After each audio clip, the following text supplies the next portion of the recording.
when they hear talking to a lender, they get a little overwhelmed, but it's actually Yeah. super easy. I think that usually with a 5, 10 minute call, most people will get a good sense of what their buying power is. We'll typically ask, what do they do for work? Where do they think their credit score is? What payment would they like to pay? How much do they pay now? Just a few questions just to see more or less where you're at the moment. But we don't even need to run credit. Hmm. Sometimes just with the conversation, sometimes they'll say, you know what, I don't even know what my credit score is. That's fine. Yeah. Sometimes even just having the conversation will get you started, and then from there move on to completing the actual loan application online. Hmm.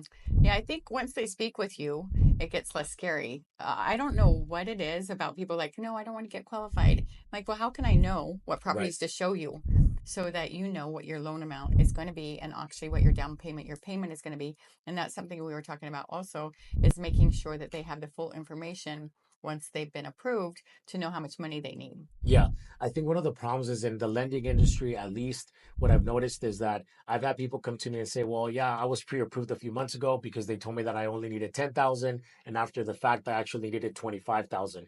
The problem is that you have to consider a few things, not only your down payment, Hmm. but you also have to consider your closing costs. Closing costs would include the escrow and title process, any type of lender fees, and also your property taxes and your insurance.